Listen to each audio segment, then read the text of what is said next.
사무엘하 23장 18절부터 39절 말씀 마음을 집중하시고 함께 읽어보십니다. 또 스루야의 아들 요압의 아우 아비새이니 그는 그 세 사람의 우두머리라. 그가 그의 창을 들어 300명을 죽이고 세 사람 중에 이름을 얻었으니 그는 세 사람 중에 가장 존귀한 자가 아니냐. 그가 그들의 우두머리가 되었으나 그러나 첫 세 사람에게는 미치지 못하였더라. 또 갑스엘 용사의 손자 여호야다의 아들 브나야이니 그는 용맹스러운 일을 행한 자라. 일찍이 모압 아리엘의 아들 둘을 죽였고 또 눈이 올 때에 구덩이에 내려가서 사자 한 마리를 쳐 죽였으며 또 장대한 애굽 사람을 죽였는데 그의 손에 창이 있어도 그가 막대기를 가지고 내려가 그 애굽 사람의 손에서 창을 빼앗아 그 창으로 그를 죽였더라. 여호야다의 아들 브나야가 이런 일을 행하였으므로 세 용사 중에 이름을 얻고 30명보다 존귀하나 그러나 세 사람에게는 미치지 못하였더라. 다윗이 그를 세워 시위대 대장을 삼았더라. 요압의 아우 아사엘은 30명 중에 하나요. 또 베들레헴 도도의 아들 에라난과 하롯 사람 사뭇과 하롯 사람 엘리가와 발디 사람 헬레스와 드구아 사람 이게스의 아들 이라와 아나도 사람 아비에셀과 후사 사람 무분네와 아호와 사람 살문과 느도바 사람 마하레와 손에 속한 기브아 사람 리베의 아들 이때와 비라돈 사람 브나야와 가스 시냇가에 사는 히때와 아르바 사람 아비 알본과 바르움 사람 아스마에웻과 살본 사람 엘리아바와 야센의 아들 요나단과 하랄 사람 삼마와 아랄 사람 사랄의 아들 아히암과 마아가 사람의 손자 아하스베의 아들 엘리벨렛과 길로 사람 아이도벨의 아들 엘리암과 갈멜 사람 헤스레와 아랍 사람 바레와 소바 사람 나단의 아들 이갈과 갓 사람 바니와 암몬 사람 셀렉과 스루의 아들 요압의 무기를 잡은 자 부에로 사람 나하레와 이델 사람 이라와 이델 사람 가렙과 헷 사람 우리아라. 이상 총수가 37명이었더라. 아멘. 익숙하지 않은 이름들을 읽느라고 수고 많으셨습니다. 말씀을 소리내서 읽으면요 혀도 잘 돌아가요. 그리고 이미 앞에서 23장 2절에 보면은 여호와의 영이 나를 통하여 말씀하시며 그의 말씀이 내 혀에 있도다 그랬죠. 이 말씀을 읊조릴 때마다 그 말씀이 내 혀에 있다는 것이 또 우리 삶 속에서도 경험할 수 있는 사실입니다.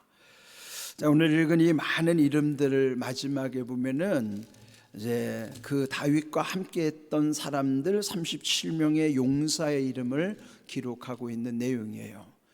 우리가 지난 시간에 보았던 세 용사들이라고 하는 것은 이미 우리 이제 8절부터 12절까지는 특별한 세 용사, 그리고 또 13절부터 17절에서는 다윗이 그 힘든 상황 속에 있을 때에 그가 아둘람 굴에 피신하고 있을 때 다윗이 그 자기 고향 우물물을 마시고 싶다는 것을 알고 또 그때 또 세 명의 용사들이 블레셋 적진을 돌파하여 그 물을 기르다가 다윗에게 줬지만은 그를 다윗이 마실 수가 없다고 그랬죠. 이것은 물이 아니라 용사들의 피라. 그래서 마실 수 없어 하나님께 부어드렸더라 그랬어요. 그때 그 세 용사들이 또 역할을 하는 거예요. 그 앞에 중요한 세 용사와 그들의 미치지는 못하지만 또 다윗의 마음을 읽었던 중요한 세 명의 용사들이 먼저 우리가 읽은 18절부터 이제 22절 여기에 보면은 그 세 용사들의 이름 중에 두 용사의 이름이 나와요.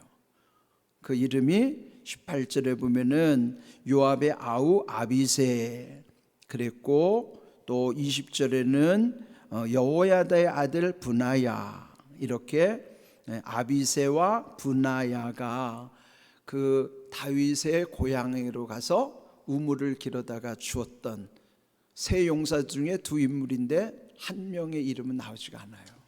그러니까 익명으로 처리가 되어 있어요. 그래 어찌했든지 그들은 정말 다윗의 마음을 시원하게 해줬던 아주 중요한 인물인데 그들을 어떻게 평하고 있는가? 자, 먼저 그 아비새는요 18절 둘째 줄 보면은 그 세 사람의 우두머리, 그 우물을 길러갔던 세 사람 중에서는 우두머리였는데 또 그도 대단한 사람이죠. 창을 들어 300명을 죽였던 사람, 또 그래서 그 물을 길러갔던 세 사람 중에 가장 존귀한 자라고 평했지만 19절 후반부에 보면 그러나 첫 세 사람에게는 미치지 못하였더라. 첫 세 사람이 누구냐면은 이 앞에서 특별한 세 사람이 있었어요.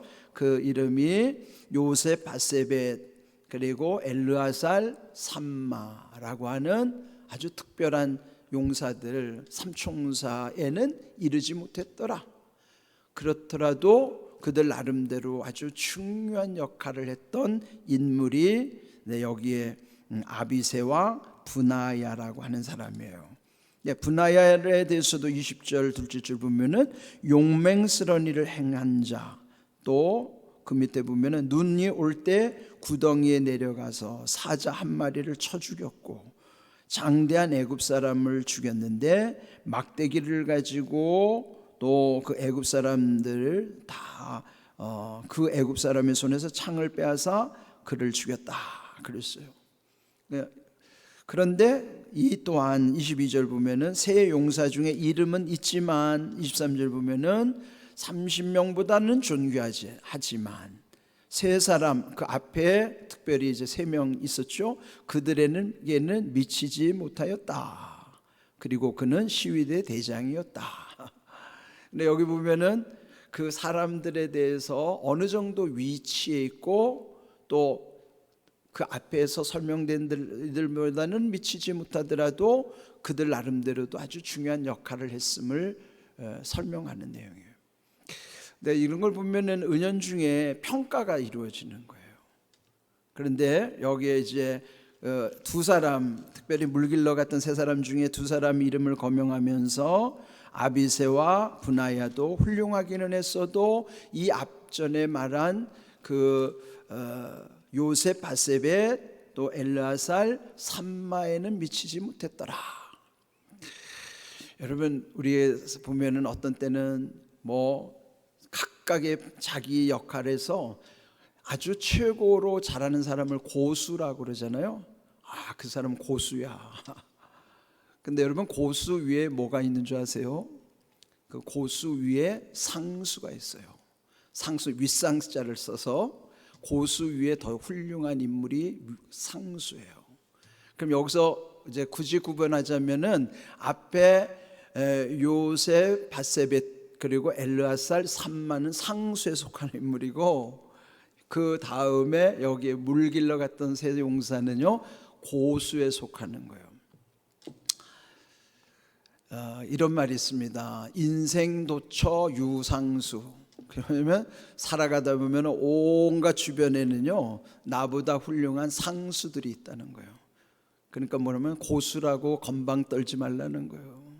자기가 고수라고 건방 떨지 말고 주변에 들어보면 고수보다 더 뛰어난 상수가 있다는 걸 기억하고 겸손하라 하는 겁니다. 그 말 참 중요한 말이에요. 인생도처 유상수.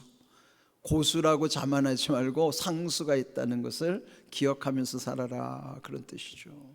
저는 오늘 이 말씀 묵상하다 언뜻 그 말이 떠올랐어요. 그래서 우리는 항상 이렇게 나도 중요한 멤버이면은 분명하겠지만 나보다 월등히 뛰어난 인물들이 눈에 보이지 않아서 그렇지 우리 주변에 얼마나 많은지 모른다. 겸손해야 돼요. 자기가 최고라고 교만하면 안 됩니다. 근데 여기 어쨌든 중요한 역할을 한 것은 사실이죠. 그 다음에 24절부터 마지막 39절까지 보면은요 또 쭉 한 30명이 되는 인물들이 이름이 쭉 기록되어 있어요. 그런데 이제 앞에서는 어느 정도 그들의 역할을 강조했지만은 여기 대체로 보면은 이제 이름만 있는 사람들 주로 나오죠. 네, 여기 이름들을 뭐 다 거명하기는 뭐 하지만은, 그런데 여기 이름 중에서 이제 여러분 자세히 찾아보시면요, 정말로 중요한 역할을 했는데 이름이 안 나오는 사람이 있어요. 그 사람이 누굴까요? 요압이라고 하는 인물이에요. 요압은 다윗과 평생을 같이 지내면서도 그는 얼마나 많은 역할을 했는지 몰라요. 어쩌면은 이 모든 인물 중에서 가장 뛰어난 인물은 요압입니다. 근데 왜 요압의 이름이 빠졌을까? 물론 요압이라는 표현은 나와요. 두 군데 나오는데 우리가 먼저 읽은 18절에 보면은 요압의 아우 아비세 그랬고, 24절에는 또 그 다음에 보면은 또 요압의 아우 아사헬 그랬어요. 그러니까 요압과 아비세와 아사헬은요 형제가 아니란 말이에요. 요압이 제일 큰 형, 둘째가 둘째가 아비세, 셋째가 아사헬인데요, 아사헬 막내는 일찍 분하야에 의해서 죽임을 당하죠. 그런데 그 이름이 다 들어와 있어요. 동생들 이름도 다 들어와 있는데 정작 가장 큰 역할을 한 요압 장군 이름은 쏙 빠져 있어요. 왜 그랬을 것 같아요? 요압은 큰 일을 했음에도 다윗의 명을 몇 번 어긴 적이 있어요. 그 대표적인 게 그 압살롬 전투에 나갈 때 다윗은 그 전투에 나가지 않았지만은 요압에게 신신당부하는 거예요. 내 아들 압살롬을 죽이지 마라. 그런데 이 요압이 압살롬을 죽인 거예요. 그거를 다윗이 평생 잊을 수 없는 거예요. 그러니까 우리는 이렇게 엄청난 일을 하고도 이름이 기록되지 않을 수도 있다는 사실을 기억해야 돼요. 여기 오늘 제목이 이름은 그러하니라 그랬죠. 성경에 보면 이름을 굉장히 중요하게 여겨요. 그런데 마태복음 7장 21절 말씀 먼저 우리 한번 읽어볼까요? 나더러 주여 주여 하는 자마다 다 천국에 들어갈 것이 아니요 다만 하늘에 계신 내 아버지의 뜻대로 행하는 자라야 들어가리라. 그래서 여러분 주여 주여 하는 거 중요하죠. 그런데 주여 주여 하는 자가 아버지의 뜻대로 행하는 자와 일치해야 돼요. 그런데 주여 주여는 하는데 아버지의 뜻대로 행하지 않아요? 그럼 그 사람은 천국에 못 들어간다는 거예요. 잘 생각하셔야 돼요. 주여 주여 한다고 천국 들어가는 게 아니고, 주여 주여 하는 자가 하나님 아버지의 뜻대로 순종할 때에 천국 들어가는 거예요. 근데 우리는요 때로는 입으로 다 모든 거 해결하려고 그래요. 입으로만 주여 주여 하면 그게 믿음인 줄로 착각하지 마세요. 입으로 주여 주여 하는 것이 정말 내 삶의 증거가 있어야 그게 믿음이에요. 입만 살아있다고 그게 믿음 아닙니다. 오늘 한국 크리스찬들이 왜 욕을 먹어요? 교인들은 죽으면 입만 둥둥 뜬다고 그러잖아요. 그 왜 그래요? 입만 둥둥 뜬다는 건 입으로 다 해결하려고 한다는 거죠. 여기 보세요. 예수님도 이거 우리한테 경고하시는 거예요. 네가 입으로만 주여 주여 한다고 천국에 들어가는 거 아니다. 아버지의 뜻대로 행하는 증거가 있어야 된다. 믿음이 뭔가를 아셔야 돼요. 입으로만 주여 주여가 믿음이 아니에요. 실제로 삶의 증거가 있어야 믿음이라 이 말이죠. 그때 그 다음 말씀에 보면은 많은 사람들이 그때에 나에게 와가지고 말하기를 우리가 주의 이름으로 선지자 노릇했고 주의 이름으로 귀신도 쫓아냈고 주의 이름으로 많은 권능도 행하지 아니하였나이까? 그때 예수님이 나는 너희를 도무지 알지 못하니 떠나가라. 그게 무슨 말씀이에요? 우리가 이 땅에서는요 주의 이름으로 선지자 노릇, 그 뭐예요? 목회를 그렇게 하는 거예요. 목회도 지금 주의 이름으로 내가 선지자 노릇하지만, 그런데 주님은 모른다고 하면 그건 아무것도 아니죠. 주의 이름으로 귀신도 쫓아낼 수 있죠. 주의 이름으로 많은 권능도 행할 수 있어요. 지금 여기 요압 장군처럼 그가 얼마나 놀라운 일들을 많이 했습니까? 그런데 이름이 안 들어오는 거예요. 이거 우리가 심각하게 생각해야 돼요. 입으로 하려고 하지 마세요. 입으로만 하려고 하지 마세요. 여러분의 삶의 믿음의 증거가 있는가를 보세요. 그래서 마태복음 7장 21절 나더러 주여 주여 하는 자가 천국에 들어가는 게 아니에요. 그 나더러 주여, 주님을 주여 주여 하는 사람이 아버지의 뜻대로 행하는 사람과 일치해야 되는 거예요. 그래서 여러분, 우리의 믿음을 다시 잘 돌아보고 왜 요압이 빠졌을까 잘 생각해야 돼요. 그런데 또 하나 신기한 건요, 마지막 39절 햇사람 우리아라는 이름이 들어갔어요. 햇사람 우리아라는 건 햇은 정통 유대인이 아니라는 거예요. 정통 유대인이 아닌 햇사람 우리아는 누구예요? 다윗이 범했던 밧세바의 남편이라고. 근데 그 우리아를 누가 죽였어요? 다윗이 죽였어요. 그러면 다윗의 입장에서는 우리아라고 하는 이름은 참 불편하겠죠. 왜? 자기가 죄를 지었으니까. 그러면은 이 이름을 기록할 때에 우리아라는 이름은 빼고 싶었을 거예요. 그렇지 않을까요? 그건 불편한 이름이니까 내가 죄를 지어서 그를 죽였는데, 그런데도 다윗이 왜 여기에 우리아 이름을 넣었을까요? 이거 중요해요. 자기 개인적으로는 그런 악행을 저질렀지만, 그러나 공적인 영역에서 우리아는 엄청난 공헌을 했기 때문이에요. 이게 뭐예요? 공과 사를 구분했다는 거죠. 개인적으로는 불편했어도 공적으로는 이 사람은 아주 중요한 인물이기 때문에 자기가 불편하다고 빼버리는 게 아니란 말이에요. 우리도 교회를 할 때 보면은 자기 마음대로 하는 거는 그 자기 사적인 영역이라고 판단하기 때문에 그래요. 교회는 사적인 영역이 아닙니다. 교회는 철저하게 가장 공적인 영역이에요. 그래서 자기 생각대로 함부로 하면 안 됩니다. 내가 불편하다고 그 이름을 빼버린다든지, 내가 불편하다고 그 사람 교회 안 나왔으면 좋겠다든지, 그렇게 하면 안 돼요. 내가 불편하다고 그 사람을 판단할 수가 없어요. 왜요? 개인적인 관계가 아니기 때문이에요. 공적인 관계란 말이에요. 그러니까 내가 좋아한다고 싫어한다고, 나한테 잘해준다고 안 해준다고 그렇게 사람을 판단하면 안 되는 것이 교회란 말이에요. 다윗은 철저하게 개인적으로는 불편했지만은 하나님의 나라의 공적인 인물로서 우리아는 굉장히 중요한 인물이기 때문에 여기에 이름을 기입한 거예요. 여기 37명의 이름 보면은 이름이, 그 사람 이름만 나오고 그가 어떤 역할을 했는지는 몰라요. 그렇더라도 이름만 기록된 것이 얼마나 중요한 것인가. 여러분, 이름이라고 하는 건 하나님도 얼마나 이름을 귀히 여기는지, 예수님이 가르쳐 주신 주님의 기도 첫 번째가 그거예요. 하늘에 계신 우리 아버지여, 아버지의 이름이 거룩히 여김을 받으시오며. 우리에게 제일 중요한 이름이 뭐예요? 아버지의 이름이에요. 그리고 기도할 때 그 아버지의 이름이 거룩히 여김을 받도록 기도하는 것이 기도 1번이에요. 그게 뭐예요? 하나님의 영광을 위해서 살아야 된다는 거죠. 이름 소중해요. 가장 중요한 이름 아버지 이름이에요. 우리는 아버지 이름, 그 영광을 위해서 살아가는 거예요. 그런데 우리 이름도 귀하게 여겨주셨어요.